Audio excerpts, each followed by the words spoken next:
नमस्कार दोस्तों, आप सभी का स्वागत है टुडे बैच में।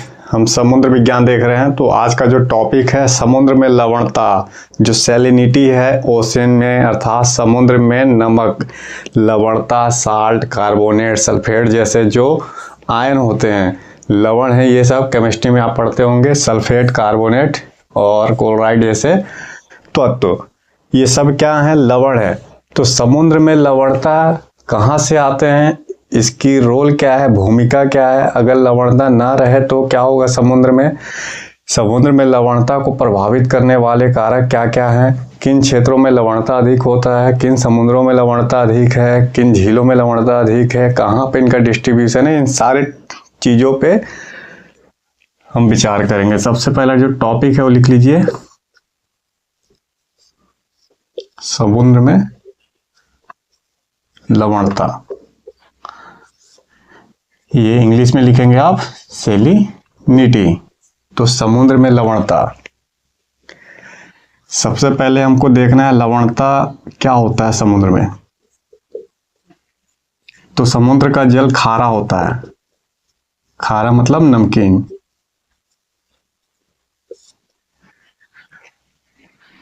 एक समुद्र बना लीजिए आप, ऐसे करके मान लेता हूं मैं।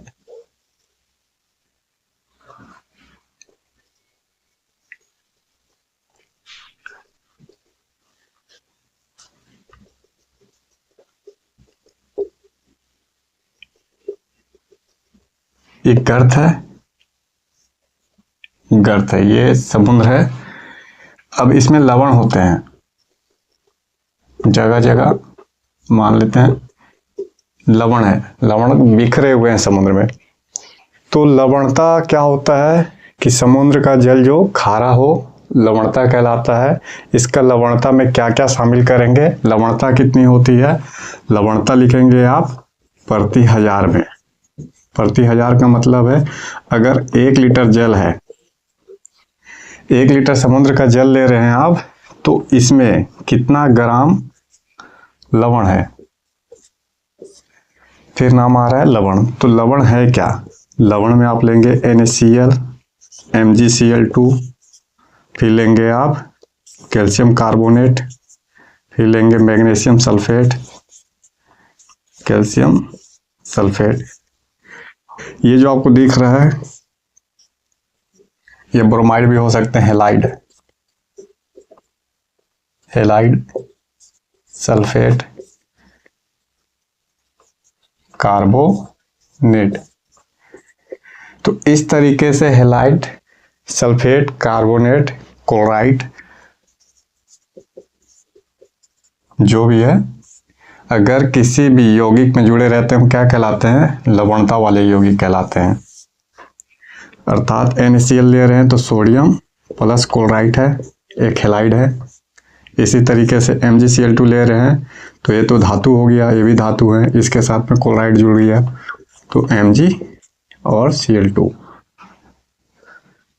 तो मैं आपसे यही बता रहा, हेलाइड में क्लोराइड हो, फ्लोराइड हो, ब्रोमीन हो, सल्फेट अलग से हैं, कार्बोनेट हैं। अगर किसी तत्व के साथ जुड़ते हैं, यौगिक बनाते हैं, तो वो लवण कहलाते हैं। अब यही लवण खारा होता है, नमकीन होता है।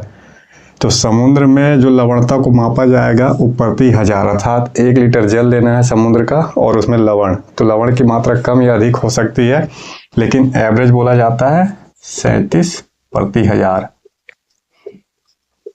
ये आपको याद रखना है, समुद्र की लवणता एवरेज औसत है 37 प्रति हजार।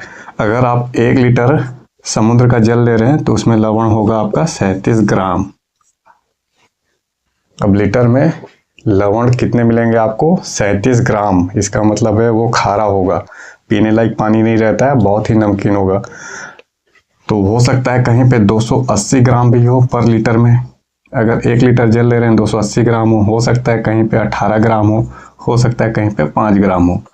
तो डिस्ट्रीब्यूशन पे निर्भर करता है कि कहाँ पे हैं और क्या प्रभावित कर रहा है कि मात्रा कम या अधिक हो रहे हैं। तो मात्रा कम या अधिक पे बाद में विचार करेंगे। फिलहाल आपको लिखना है कि समुद्र में लवणता, सैलिनिटी टॉपिक डालेंगे कि समुद्र का जल खारा होता है, इस खारेपन का कारण क्या है। तो उसमें बोलेंगे आप विभिन्न प्रकार के लवण होते हैं, कुछ लवणों का नाम याद करेंगे आप, sodium chloride, magnesium chloride, calcium carbonate, magnesium sulphate और Mg ब्रोमाइड भी लिख सकते हैं, ऐसे कर लीजिए हैलाइड। तो हम देख रहे हैं मोस्टली क्या है, सबसे अधिक मात्रा में जो मिलता है वो मिलेगा आपका नमक, सिंपल नमक, साधारण नमक, NaCl सर्वाधिक मात्रा में मिलता है 77%। तो फैक्ट में एक दूसरा फैक्ट है, समुद्र में सर्वाधिक लवणता कौन सा है, किस तत्व का है, किस यौगिक का है, बोलेंगे सोडियम क्लोराइड। सर्वाधिक मात्रा में सोडियम क्लोराइड मिल रहा है, लवण है। सेकेंड नंबर में मिल रहा है मैग्नीशियम क्लोराइड जो MgCl2 है, ये 11% में मिल रहा है। नोट कर लीजिए इसको, कुछ फैक्ट को। और 37 प्रति हजार पे लिखेंगे। समुद्र के जैसे फैक्ट पूछता है, डायरेक्ट क्वेश्चन पूछेगा कि समुद्र में जो लवणता है इसको किस में मापा जाता है, या समुद्र के खारेपन को किस में मापा जाता है, आप लिखेंगे प्रति हजार में। प्रति हजार का मतलब है 1 लीटर लेंगे, उसमें कितना ग्राम है। अब है इसका स्रोत क्या है, सोर्स। तो इम्पोर्टेंट क्वेश्चन है, इसका सोर्स क्या है। देखिए इसका सोर्स है, ये लैंड है, लैंड का अपवर्दन हो रहा है। अपवर्दन कौन कौन कर रहा है, पवन कर रही है, नदी है, फिर है लहर है, समुद्र, फिर आंतरिक जल है, अर्थात जो अंडरग्राउंड वाटर है, अंडरग्राउंड वाटर। जितने भी अपवर्दन के कारक हैं, धरातल पे क्या होता है, अपवर्दन होते हैं, निक्षेपण भी होते हैं, तो अनाच्छादन एक साथ बोला जाता है। तो डेन्यूडेशन का एक प्रोसेस है, कौन कर रहा है, जो स्थल को काट रही है, पवन काट रही है, नदियाँ काट रही है, लहरें काट रहे हैं, तट को अंडरग्राउंड वाटर काट रहा है। तो आखिर लैंड, स्थल कहीं कटिंग हो रहा है। अब स्थल का जो कटिंग हो रहा है, ये सारा कहीं ना कहीं समुद्र में निक्षेप हो रहा है। लैंड कितना है हमारे पास, ओनली 21% ही लैंड है। तो स्थल का जो कटिंग है, अवसाद है, ये सारा समुद्र में एकत्रित हो रहा है, अर्थात स्थल ही नमक का जन्म भूमि है। समुद्र में नमक कहाँ से आ रहे हैं, समुद्र में नमक आ रहे हैं लैंड से। और लैंड में सर्वाधिक नमक कौन लेके आ रहा है समुद्र में, तो बोलेंगे नदी। नदियाँ सर्वाधिक कटाव करती है, अपवर्दन करती है लैंड का। तो स्थल का या महाद्वीपों का कटाव हो रहा है नदियों के द्वारा, नदियों के द्वारा फिर एक निक्षेपण हो रहा है। कहाँ निक्षेपण हो रहा है, समुद्र में। तो पूरा नमक क्या है, स्थल का नमक समुद्र में आ रहा है नदियों के माध्यम से। और स्थल ही जन्मदाता है नमक का, अर्थात जो आपके पास धरातल है उसमें ये सारे लवण मिलेंगे, सोडियम, मैग्नीशियम, कैल्शियम, ये सब मिल रहे हैं। और यही सब तत्व आगे यौगिक बना के समुद्र में गिर रहे हैं। इस तरीके से जो सोर्स है, लवण का सोर्स क्या लिखेंगे, लैंड है। अब थोड़ा भूमिका देखते हैं, क्या भूमिका है इसका। तो यहाँ पे हमको देखना है जो लवणता है, लवणता की भूमिका। समुद्र में लवण क्या रोल निभाता है, क्या रोल निभा रहा है समुद्र में लवण। तो लवणता के कारण ही समुद्र का क्या होता है, उसका एक घनत्व होता है, उसमें कंप्रेशन होता है, वाष्पीकरण, आर्द्रता,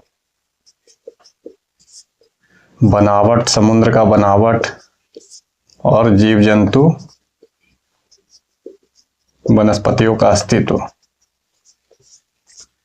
ये सब निर्भर करते हैं समुद्र की लवणता पे। देखिए डेंसिटी है समुद्र का, क्या है, जल, उसमें एक भार होता है। किस लिए भार है, किस लिए वजन है, जल तो है ही है, इसके अलावा जो उसमें लवण मिल रहे हैं, जो सोडियम क्लोराइड है, मैग्नीशियम क्लोराइड है, कैल्शियम कार्बोनेट, सल्फेट, ये सब जो भी आयन मिल रहे हैं, उसके कारण उसकी एक डेंसिटी हो गई। तो डेंसिटी अधिक हो जाता है समुद्र के जल का। नॉर्मल जल, शुद्ध जल और समुद्र के जल की डेंसिटी में अंतर है। समुद्र का जल अधिक डेंसिटी है, जितना अधिक लवण रहेगा, ये सब जितने अधिक रहेंगे उसकी डेंसिटी उतनी अधिक रहेगी। कंप्रेशन से भी डन, अगर डेंसिटी अधिक है तो कंप्रेस भी अधिक होगा, अर्थात कंप्रेशन अधिक होता है। वाष्पीकरण, समुद्र का जल लवणता के कारण डिसाइड करता है कि वाष्पीकरण कितना होंगे, इवापोरेशन होंगे कि नहीं होंगे। ठीक है, ये इस पे भी निर्भर करता है तापमान पे। देखिए, अगर तापमान अधिक है तो समुद्र का जल क्या रहेगा, वाष्प बन जाएगा। वाष्प बनेगा तो क्या बचेंगे, उसमें लवणता बनेंगे, बचेगा अंत में खारा, मतलब लवणता मतलब खारा। अगर तापमान अधिक है, सूर्य की किरण पड़ रही है समुद्र के जल पे, अधिक पड़ रही है, तो वाष्पीकरण अधिक होगा। जब वाष्पीकरण अधिक होगा तो बचेंगे क्या, पानी का वाष्प बन के निकल गया, बचेंगे लवण। जब अधिक लवणता हो जाएगा तो जल खारा रहेंगे। फिर आर्द्रता डिसाइड करता है बनावट और जीव जंतु वनस्पति। कोई भी जीव जंतु वनस्पति वो डिसाइड करता है कि कितने लवणता वाले जल में वह रह सकता है। अधिक लवणता वाले जल में अधिक मात्रा में जो नमक को सह सके, जैसे हेलोफाइट टाइप के वनस्पति, हेलोफाइट, मैंग्रोव, ये वनस्पति है, अधिक लवणता सहते हैं। तो जहाँ अधिक नमक मिलेगा वहाँ पे ये वनस्पति उगेंगे। जैसे सुंदरवन डेल्टा में मैंग्रोव वनस्पति है, हेलोफाइट टाइप के वनस्पति, क्योंकि ये लवण अर्थात नमक को पसंद करते हैं। जो वनस्पतियाँ हैं अधिक नमक वाले क्षेत्र में रहेंगे, बाकी नॉर्मल वनस्पतियाँ नहीं रह सकती है। इसी प्रकार जीव जंतु भी निर्भर करते हैं लवणता पे, अधिक लवणता वाले रहेंगे, कम लवणता वाले रहेंगे। तो समुद्र में जो भी मछली मिलती है, मछली मिलते हैं या जीव जंतु, वो अधिक लवणता वाले रहते हैं क्योंकि उनके बॉडी में लवण का मात्रा अधिक रहता है। खैर, ये अनुकूलन का चैप्टर है। उनका बॉडी जो रहता है अनुकूलित होता है समुद्री लवणता के अनुसार। तो समुद्र में जो लवणता है उसके अनुसार इनका बॉडी एक अनुकूल रहता है। तो लवणता की भूमिका ये हो गई। अब हमको देखना है लवणता को प्रभावित करने वाले कारक। इसी में आगे देख लीजिए कि लवणता है, लवणता को प्रभावित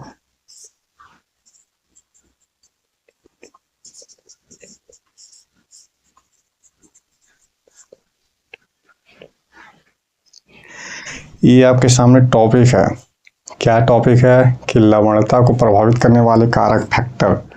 ज्योग्राफी में फैक्टर का सीधा भूमिका रहता है, आपको फैक्टर लिखना होगा, कारक।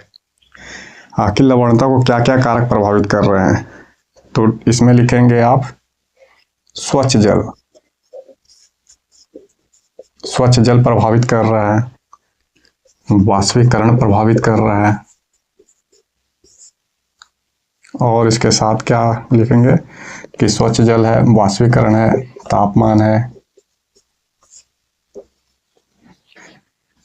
और साथ में इसमें एक और लिख लीजिए, जैसे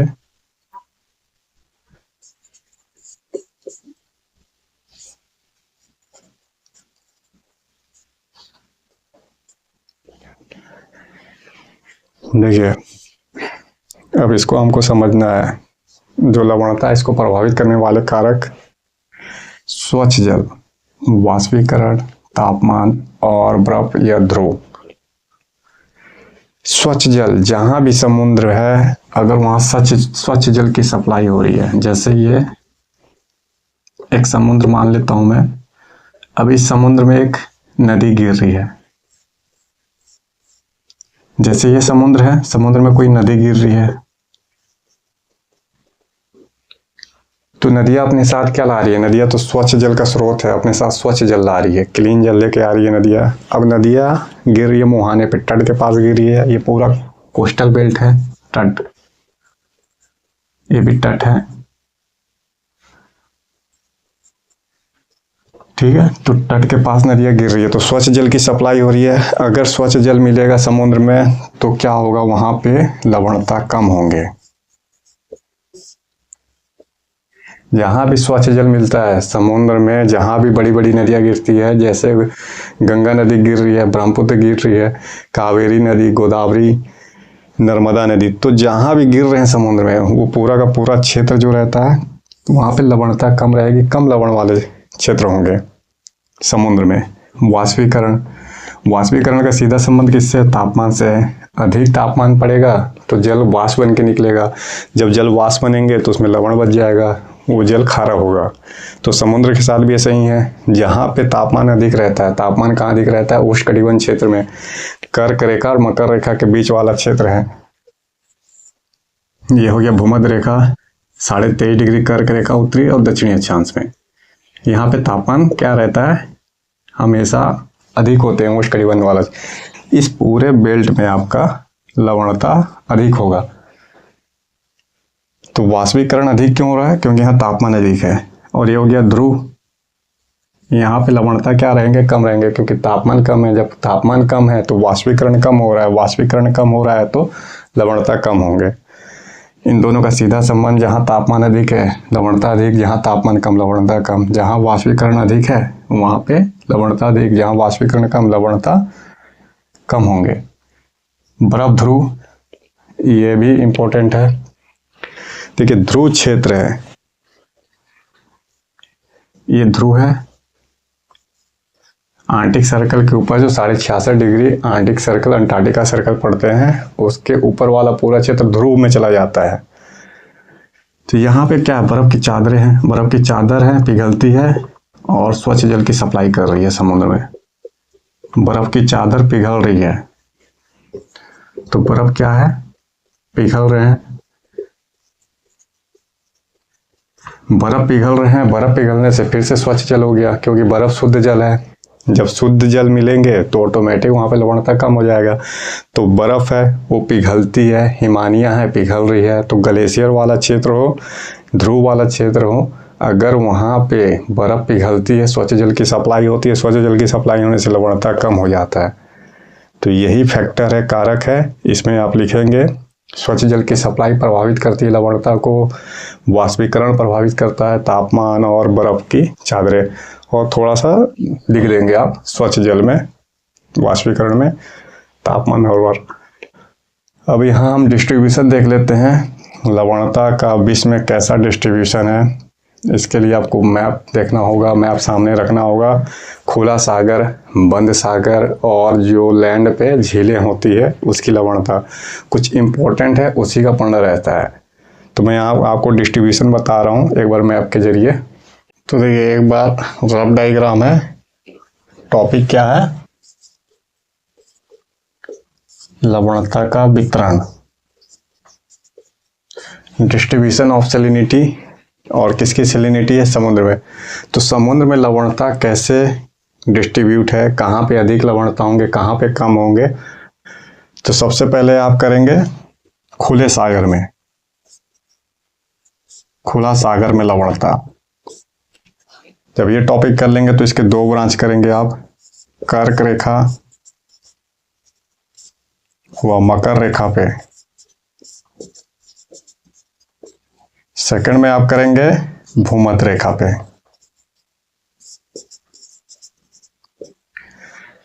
पहले तो आप डाल लिए कि खुले सागर में लवणता। अब खुला सागर क्या है, जो तट है, अगर आप तट का इलाका छोड़ देंगे तो उसके बाद जो 12 नॉटिकल के माइल के बाद स्टार्ट होगा वो धीरे धीरे आपका continuous zone, exclusive economic zone और बाद में खुला समुद्र आ जाएगा। अर्थात इतना मानिए आप कि 250 किलोमीटर दूर जा रहे हैं आप, तो खुला महासागर के रूप में, सॉरी 370 लीजिएगा, एग्जैक्ट है, नॉटिकल माइल में होगा 370 किलोमीटर। 370 किलोमीटर के बाद जो होगा वह खुला सागर में आ जाएगा। जैसे कोस्ट है, कोस्ट के बाद 370 किलोमीटर जाइए, अर्थात मैं यहाँ पे हूँ तो हिंद महासागर में खुला सागर है, ये पूरा खुला सागर होगा, ये और इस साइड खुला सागर है, ये अटलांटिक महासागर, हिंद महासागर और आपका प्रशांत महासागर में जो 370 किलोमीटर कोस्टल वाला कोई भी देश का हिस्सा छोड़ेंगे तो खुला सागर होगा। अब यहाँ कर्क रेखा मकर रेखा दिखाना है, तो पता है कर्क रेखा मकर रेखा भारत से गुजर रही है, चाइना से भी गुजर रही है, अरब देश से गुजर रही है और अफ्रीका कंटिनेंट से गुजरती है। तो ये हो गया आपका कर्क रेखा। मकर रेखा ऑस्ट्रेलिया, मेडागास्कर, साउथ अफ्रीका, ऐसे दिखाएंगे आप। ये हो गया मकर रेखा 23.5 डिग्री। यहाँ पे इस अक्षांश पे और इस अक्षांश पे पहले आप दिखाएंगे कर्क रेखा मकर रेखा पे लवणता कम होगा कि अधिक होगा। देखिए कर्क रेखा मकर रेखा, इन दोनों पे सूर्य की किरण सीधा पड़ती है। जब सूर्य की किरण अधिक पड़ती है वाष्पीकरण अधिक होगा, जब वाष्पीकरण अधिक होगा तो लवणता अधिक होंगे। फर्स्ट कंसेप्ट कि तापमान अधिक है, वाष्पीकरण अधिक हो रहा है, तापमान अधिक है, वाष्पीकरण अधिक हो रहा है, लवणता अधिक होंगे। सेकेंड है कोई बड़ी नदियां यहाँ पे नहीं गिरती है। अगर नदियों की बात करें, यहाँ पे कर्क रेखा मकर रेखा पे कोई भी बड़ी नदियाँ नहीं गिरती। अगर मैप में आप देखेंगे, क्वेश्चन ही पूछा यूपीएससी में कि कर्क रेखा पे बड़ी नदियाँ गिरती है, नहीं गिरती, कोई भी बड़ी नदियाँ नहीं गिरती है। जब नदी नहीं गिरेगी तो स्वच्छ जल कम मिलेंगे, जब स्वच्छ जल कम मिलेंगे लवणता अधिक होगा। ओवरऑल लवणता अधिक है, कर्क रेखा मकर रेखा पे लवणता अधिक है। तो ये पॉइंट आपका क्लियर हो गया, कर्क रेखा और मकर रेखा पे लवणता अधिक है।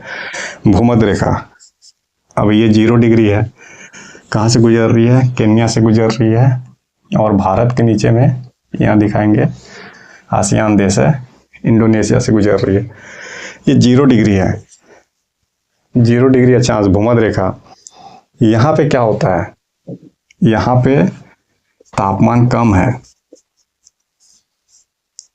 इसका मतलब है वाष्पीकरण भी कम होगा। क्यों होगा तापमान कम? क्योंकि इस क्षेत्र में बादल छाए रहते हैं। सूर्य की किरण तो पड़ती है, लेकिन हर दोपहर के बाद बादल छा जाते हैं। बादल छाने के कारण तापमान कम होता है, और यहाँ पे आर्द्रता क्या होती है? अधिक होता है। वायु शुष्क नहीं होती है, वायु क्या रहती है? शुष्क या आर्द्र। ये भी डिसाइड करता है वाष्पीकरण अधिक होंगे कि कम होंगे।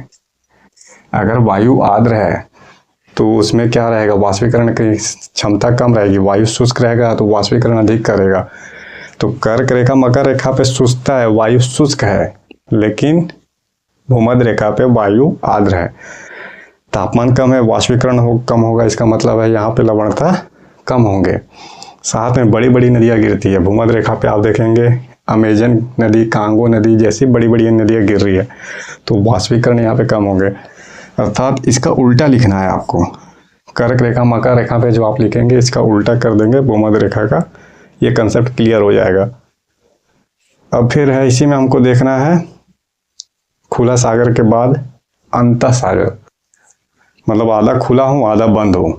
ऐसा नहीं है कि चारों साइड से लैंड से घिरे हो, मतलब एक साइड लैंड से घिरा रहेगा, बाकी साइड समुद्र से जुड़े रहेंगे। तो इसको भी देख लेते हैं। तो आंशिक रूप से सेकंड नंबर में जो डालेंगे आप, आंशिक रूप से खुला सागर। यहाँ पे लवणता क्या हो गया? आंशिक रूप से खुला है, ऐसा नहीं है कि चारों साइड से बंद। इसका मतलब कहीं खुला है कहीं बंद है। जैसे ये भूमध्य रेखा, ये जो भूमध्य सागर, भूमध्य सागर क्या है? एक साइड से अटलांटिक सागर से जुड़ा है। ये हो गया पूरा भूमध्य सागर। यहाँ से यूरोप, एशिया और अफ्रीका कंटिनेंट अलग हो रहे हैं, सागर है। तो भूमध्य सागर ये आंशिक रूप से खुला सागर है। एक आपको मिलेगा ये वाला लाल सागर, अफ्रीका कंटिनेंट और अरब देश को अलग कर, अर्थात एशिया कंटिनेंट को। ये फारस की खाड़ी,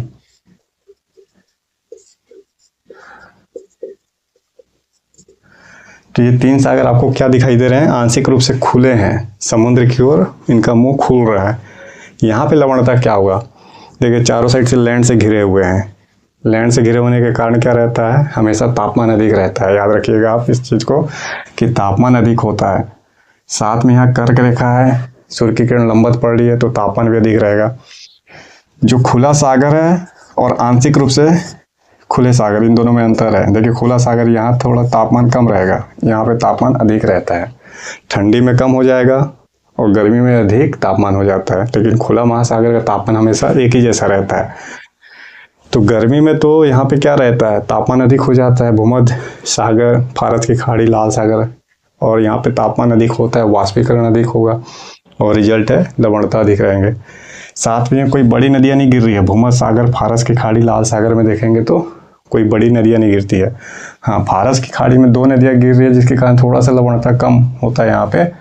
अगर फारस की खाड़ी को देखेंगे आप, दजला फरात नदी गिरती है। 2 इम्पोर्टेंट नदी है, इराक से बह रही है दजला फरात नदी, तो फारस की खाड़ी में गिर रही है, यहाँ पे लवणता कम होता है। लाल सागर में लवणता अधिक होगा, क्योंकि ये पूरा मरुस्थल क्षेत्र में बसा हुआ है, तापमान अधिक है। अरब का मरुस्थल है, तो इधर से सहारा मरुस्थल है, इनके बीच में लाल सागर। इसी तरीके से भूमध्य सागर में भी लवणता अधिक होता है। तो बड़ी नदियाँ नहीं गिर रही है, तो आंशिक रूप से खुले सागर में आपको लिखना है लवणता अधिक रहते हैं, बड़ी नदियाँ नहीं गिरती है। हालांकि फारस की खाड़ी की लवणता लाल सागर, भूमध्य सागर से थोड़ा कम रहती है। क्यों? क्योंकि यहाँ पे दजला फरात नदियाँ गिरती है। ये हो गया। अब एक होगा बंद सागर में।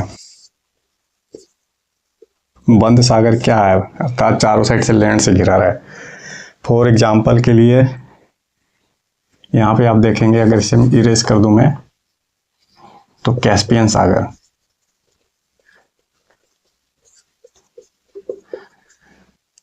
इसे इरेज करिए, यहाँ पे आपको क्या मिलेगा? काला सागर। यूक्रेन है, यूक्रेन और रसिया काला सागर में लड़ाई लड़ रहे हैं, तो बंद सागर है। काला सागर हो गया, कैस्पियन सागर हो गया, आपके बंद सागर है। इसी तरीके से आपको बंद सागर के अंदर एक पोर्शन दिखाना है। जैसे ये अमेरिका है, तो अमेरिका का आपको जो महान झीलें हैं, महान झील, ये आपको दिखाना है। तो कैस्पियन सागर में लवणता कम होता है। क्यों कम होता है? क्योंकि यहाँ पे नदियाँ गिर रही है, यूराल नदी, वोल्गा नदी गिर रही है, तो कैस्पियन सागर में लवणता कम होगा। बंद सागर है, उसके बाद भी लवणता कम है। क्यों कम है? क्योंकि यहाँ पे वोल्गा नदी और यूराल नदी, ये दो बड़ी बड़ी नदियाँ देखेंगे आप, वोल्गा और यूराल, कहाँ गिरती है? कैस्पियन सागर में लवणता कम हो जाता है। काला सागर है, तो यूरोप की काफ़ी सारी नदियाँ गिर रही है। काला सागर में कौन कौन सी नदी गिर रही है? डेन्यूब, निपर, डॉन जैसी नदियाँ गिर रही है। फलस्वरूप काला सागर, कैस्पियन सागर में लवणता कम होता है। अब इसी में आप ये जो स्कैंडिनेवियाई देश था, ऐसे करके जो मैप में आपको दिख रहा है, ये पूरा इलाका क्या है?